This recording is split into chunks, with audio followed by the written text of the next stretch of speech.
Van Milligan, and welcome to the CustomerSecrets.com podcast. This is our 40th episode, and today we're going to talk about a topic that's been on my mind all week, and that is the subject of hiring. Should you give a personality assessment to somebody that you might be considering hiring? And the quick answer is no, but it's not for the reason that you think. I've been listening to a lot of podcasts recently, and the subject of hiring and personality assessments always comes up. And the official guidance from the Myers Briggs company is no, don't use it. It's against our guidelines to use it. But on the other hand, if you are looking for a job, then yes, take it. It's good for you. This is like one of their big reasons why you should be interested in personality, is because it can help you match yourself with that perfect job that you want. Now, I'm a contrarian, and so I'm thinking this like, okay, I'm on the other side. And so now my candidate is allowed to use a personality assessment to match himself to me. Why can't I, on the hiring side, use it to match to him? You know, it's a two-way street. You know, when you're hiring somebody, it's kind of like an engagement. You are, getting to know somebody, and this is a good way to get to know somebody. So that's my first thought, is like, why am I being, having my hands tied behind my back with a potential job candidate? But putting that aside, that right there just is like, gets me going, like here's a tool, but you can't use it. Well, okay. Now, I get what their reasoning is. Well, first of all, they say that personality assessments don't predict performance. Does somebody have the skills and ability to do the job? And that is 100% true. And for that reason, if that's what you want, to be able to predict if the person that you're going to be hiring can do the job, then it's useless. It's absolutely useless. It doesn't predict performance, and I completely agree with that. But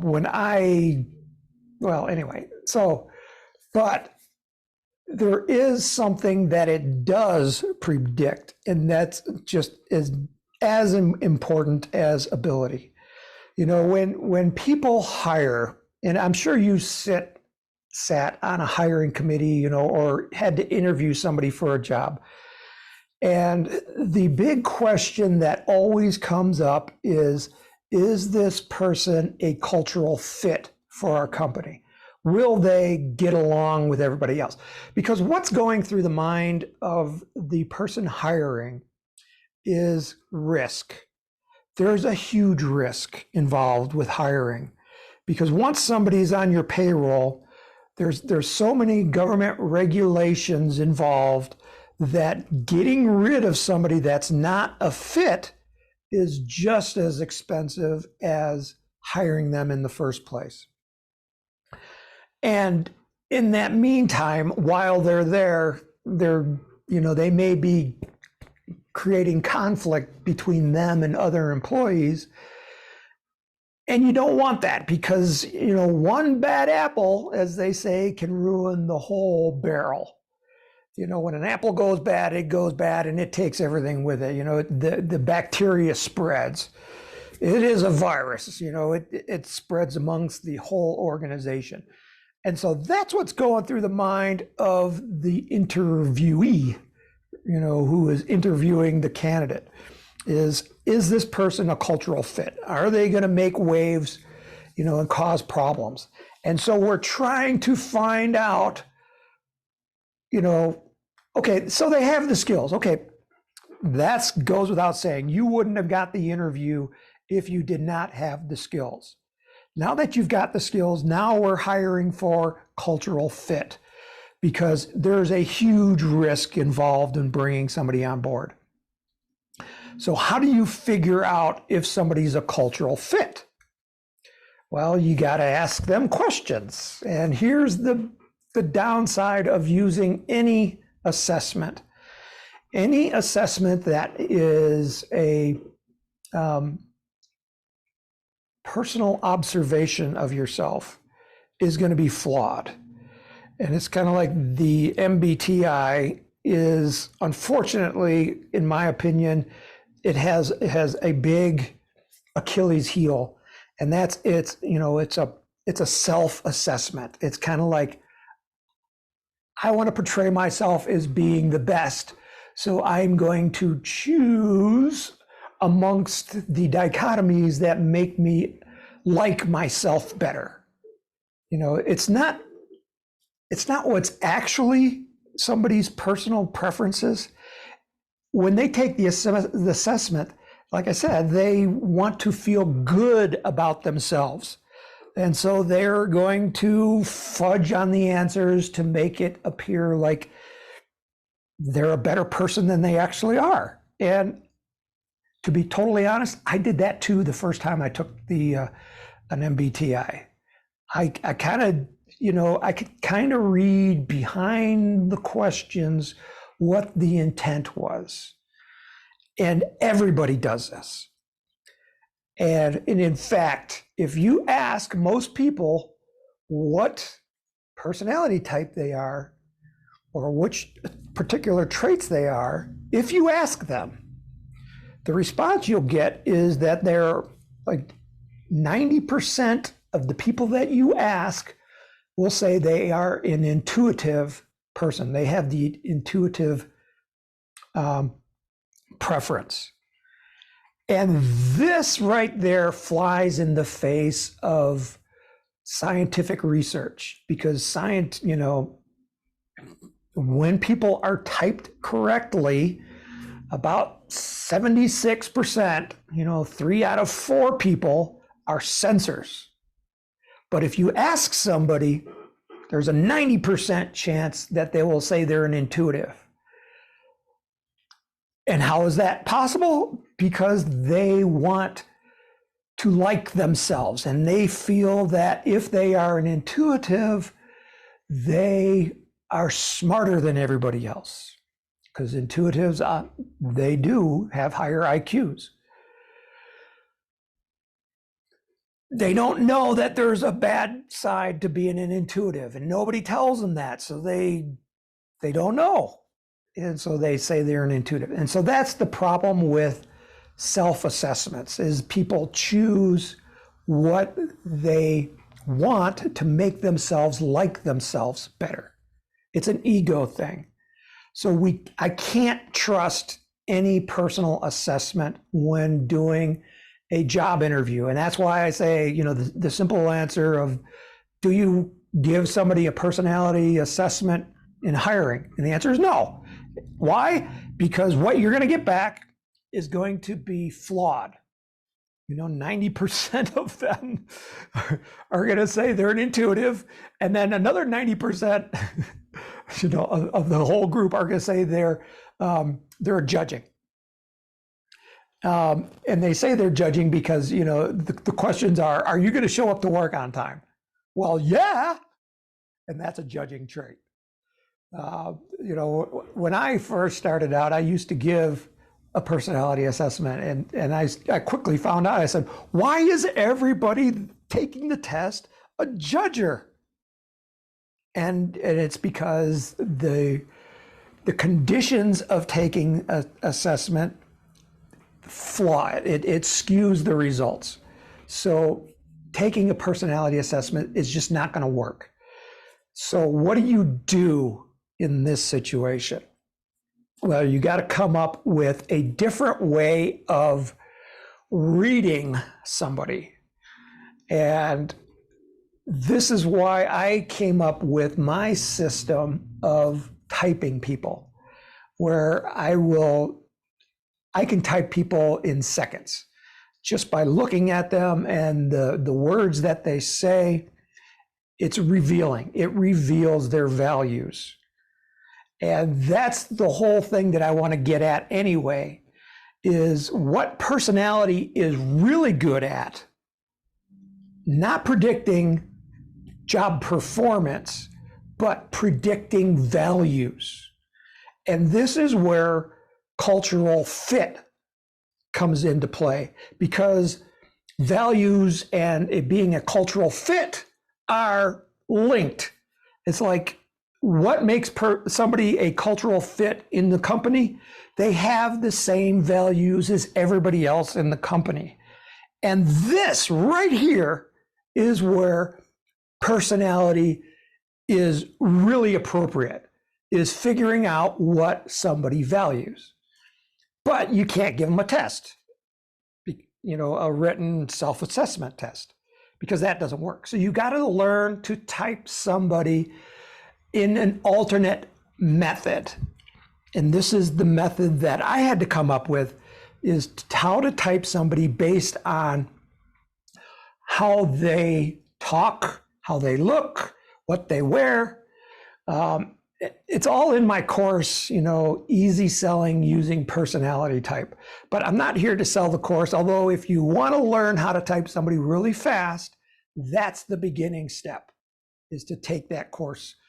And I'll have a link to it here in the show notes. But so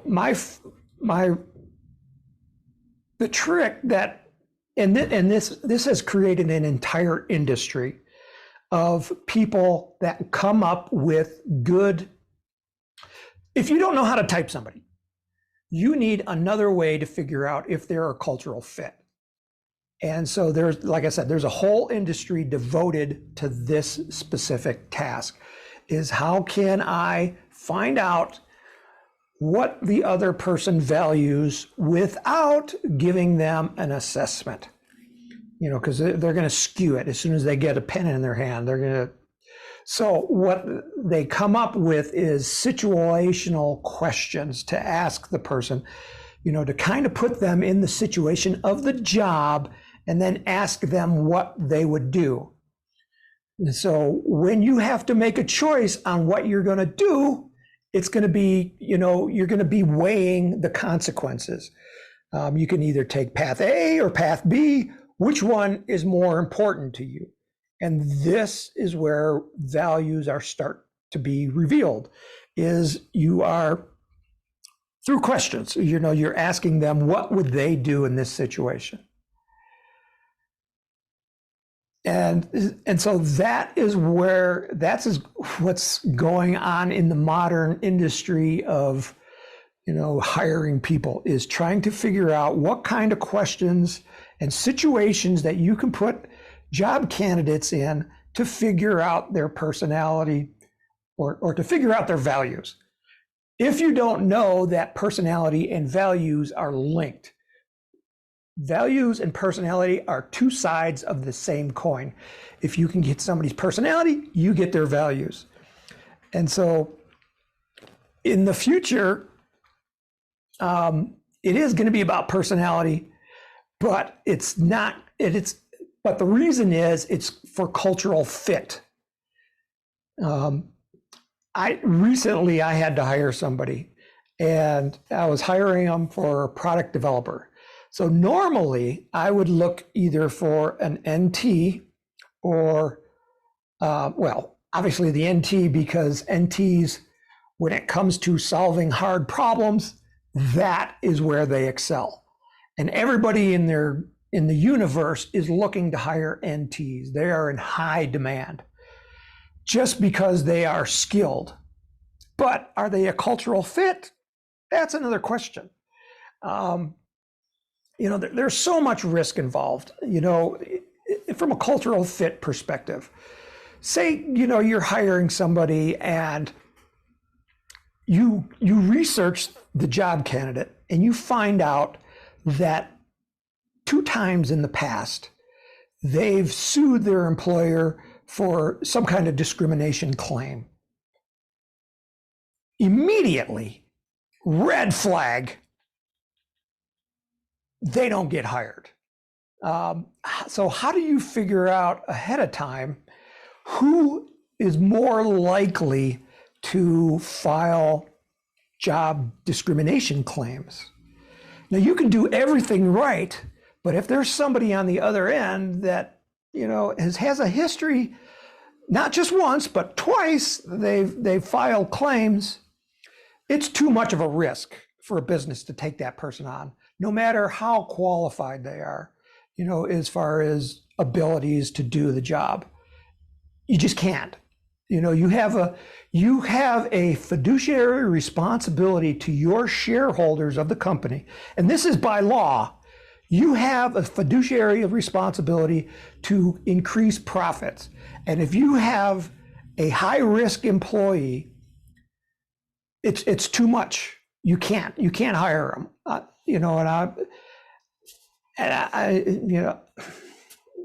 I feel like I'm exposing too much, but this is the truth.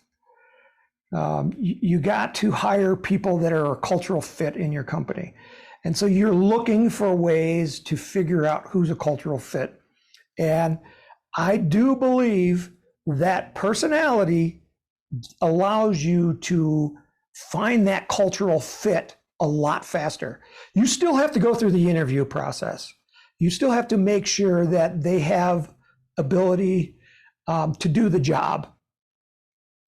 But you do need to weed out the people that aren't culturally fit for your company. It's the same for somebody that is has been fired for embezzling or stealing on the job. You don't hire them. That goes without saying. And that is totally legal. It's because you do have that responsibility to your shareholders of the company to reduce risk and maximize profit as much as possible.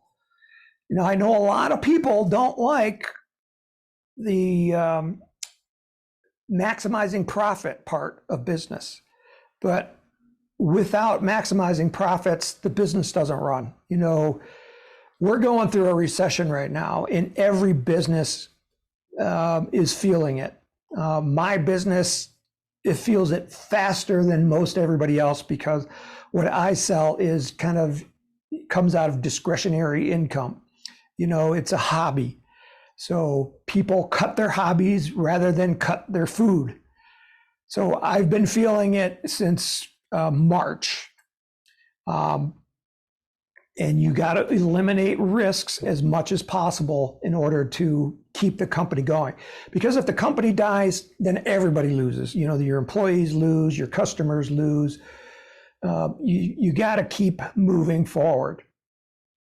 So in short, using a personality assessment is not going to work. You need a different way of determining somebody's values. Are there going to be a cultural fit?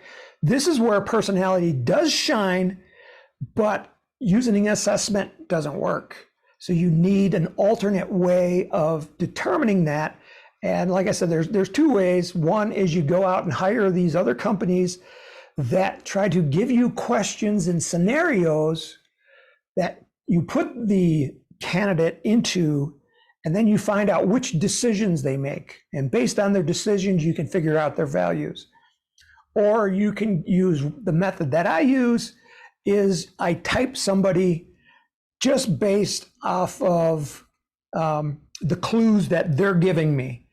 And I have a typing course. It's not a typing course. It's a course on selling, but one of the modules in that course is on typing because you have to learn to type your prospects. So if this was of use to you, give me a thumbs up. I enjoy doing these, but I feel like I'm exposing too much. I'm telling you what goes on in the real world with every company that's hiring. Don't shoot the messenger. It happens everywhere. Companies have to eliminate risk. And so they try to, you have a stack of resumes and you got to weed them out until you find the needle in the haystack. And yeah, so that's my method. I think it works pretty good. And it's certainly cheaper than alternate methods of hiring outside companies to put people through a stress test. Because that takes time and it takes money, and we want to do things fast. Time is money, so we're always trying to do things fast. So again, I'd like to thank you for watching or listening to this podcast. My name again is Tim, and if you want to know more, come to the customersecrets.com website. That's where I blog, and yeah. So we'll see you the next time in episode number 41.